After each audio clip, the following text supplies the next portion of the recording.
we're going to hear from Ken O'Keefe.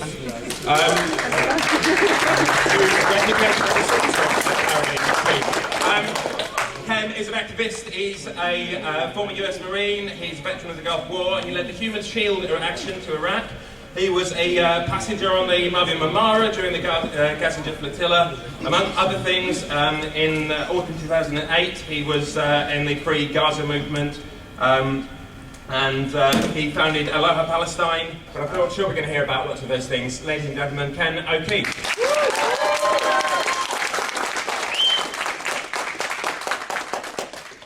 Thank you very much. Lovely reception. First thing I'd like to say is that I have extended this challenge and invitation to any of my perceived enemies or real enemies to debate with you on the subject of Israel, 9/11, or any other contentious subject, anytime, any place, and you can bring as many cameras as you like. If I had more time, I would expand on many issues, but there's a limited amount of time. But the first thing that I will say is that as easy as it is, and as well deserved as it is, to sling arrows towards Israel, I actually find much more disdain for my birth nation of America, for Britain, for the EU, because without these collaborators and without these treasonous, pathetic traitors within these governments, which are defiling every bit of honor that any of these nations ever held, but inherently collaborating with the Zionist, Apartheid, Jewish, Israeli state, it is only because of them, and only in turn because of us, that this is allowed to persist. The very fundamentals of economic development and growth and free movement of goods and people was completely stopped by the government of Israel, by the successive governments of Israel. The donor community did not challenge this, but they continued pouring money over it. So they knew that they are investing in a failed project. We can sit here and shift the blame over to Israel all we like, but at the end of the day, our traitorous governments are the ones that are allowing it to happen. And this is, to me, really the definition of where we're going to go in this world, because it's much easier for us to shift the blame elsewhere. It's much harder to take it on yourself and work with people who are serious to do what needs to be done.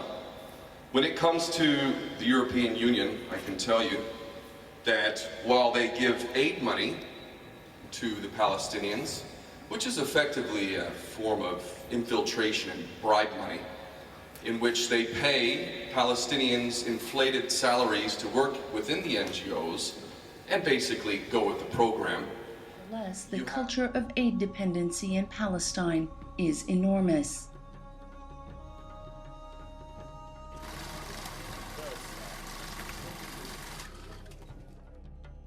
Right now, 30% of the Palestinian GDP comes from foreign aid.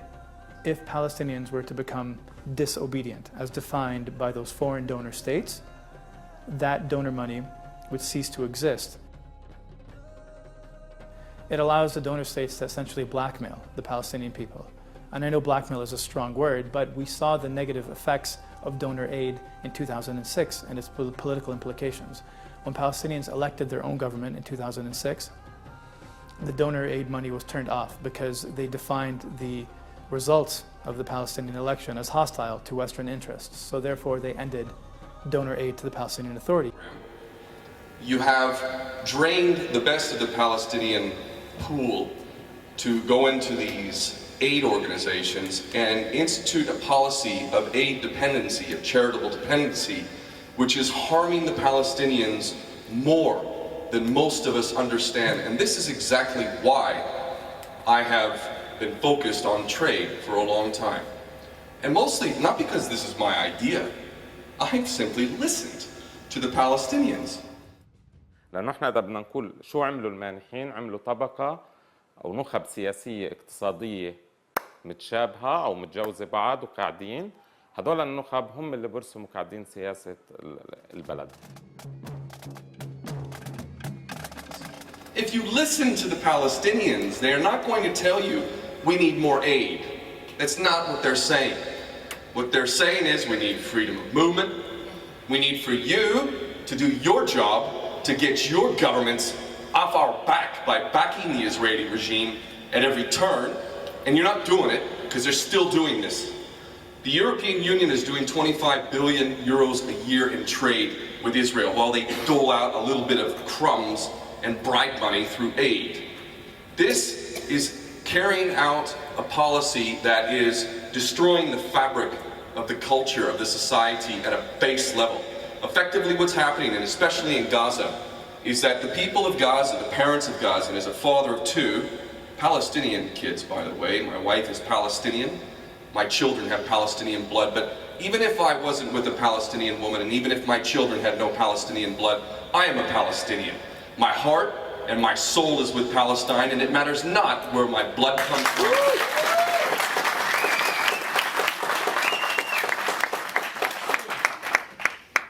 What we are doing is instituting a policy of charitable dependency which is destroying the fabric of the culture, or at least an attempt to destroy the fabric of the culture.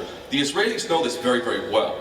What happens when you subject people like you do in Gaza to conditions whereby they cannot protect themselves nor their family? Imagine you as a parent not being able to protect your children, because that's the fact, that's the reality. No matter how much a Palestinian may wish to say that they can protect their children, they cannot. F-16s and helicopter gunships are flying overhead all the time, and those can rain down bombs and rockets at any point, and massacres can occur any day. That's the reality. You cannot protect your children under these circumstances. That's the bottom line. So you can't protect your children. Not only that, but you can't even provide for your children. Why can't you provide for them? So they knew that they are investing in a failed project, which cannot be feasible without the free movement of goods and people.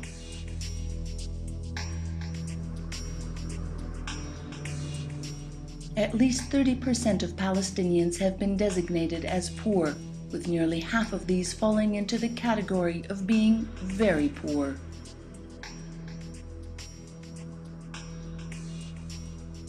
How can so many Palestinians remain poor with so much aid being donated?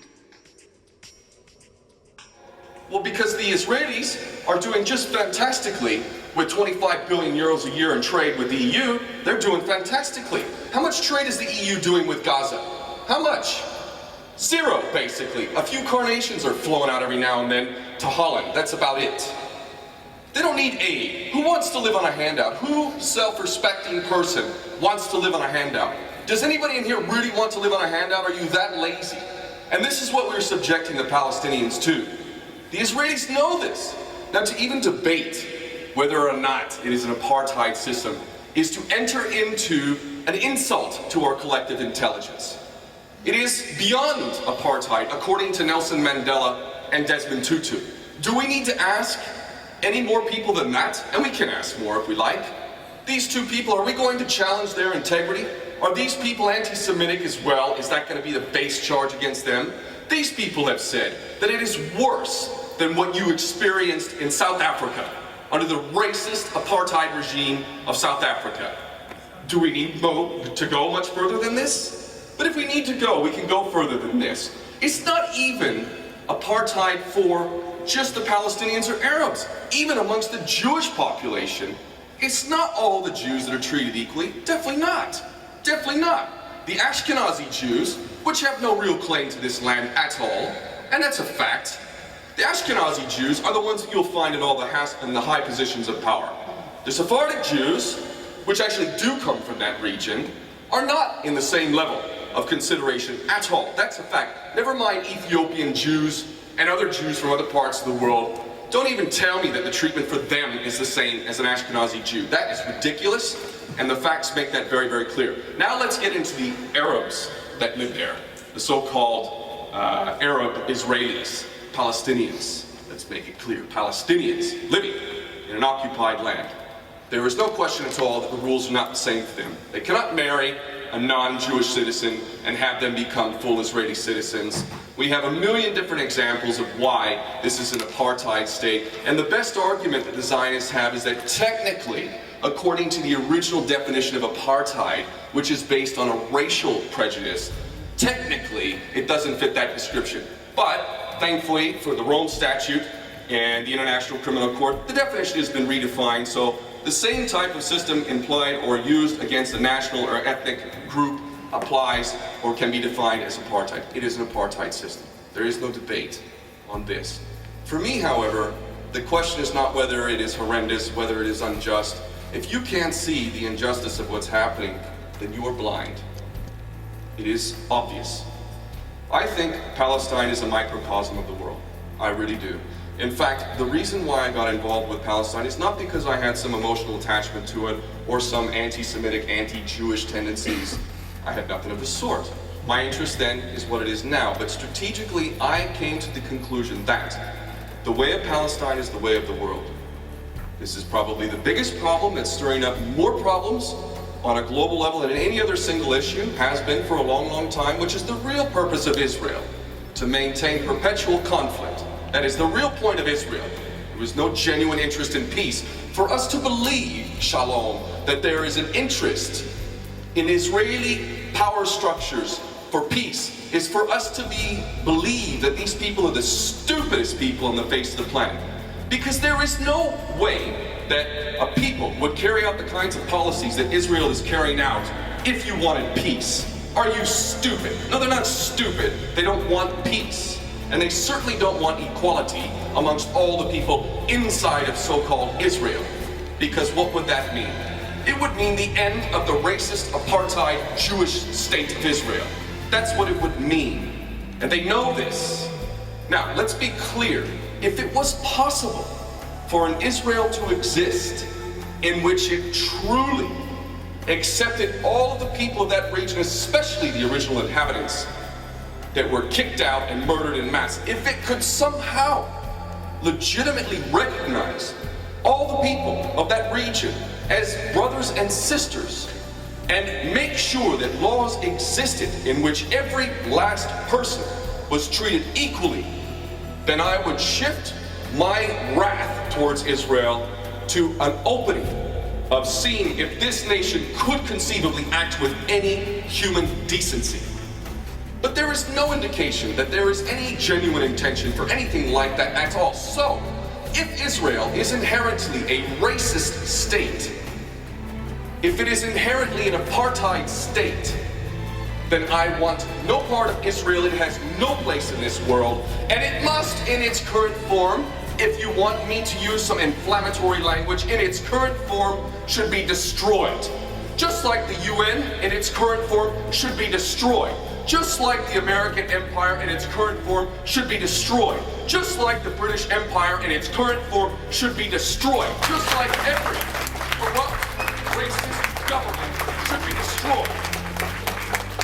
I make no special bones about Jewish people, but the bottom line is this. The Jewish state, that's not my expression, the Jewish state of Israel is therefore acting on behalf of the Jewish people. You, like the Nazis, have now a special obligation. The decent Germans, the so-called decent Germans of World War II, Nazi Germany, what did they do?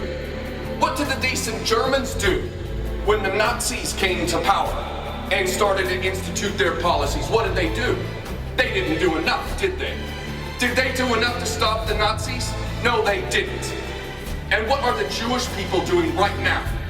Are you doing enough to stop your racist, apartheid, genocidal state? Are you? And if you think that you are, I beg to differ. You have a special obligation brought upon you, just like the Nazis brought upon the decent Germans. Good luck to you, because the way of Israel, the way of Palestine is the way of the world. And you can mouth at me all you want. Good luck to you, because guess what? You are making enemies of all the people, not just me and the falsely accused anti-Semites.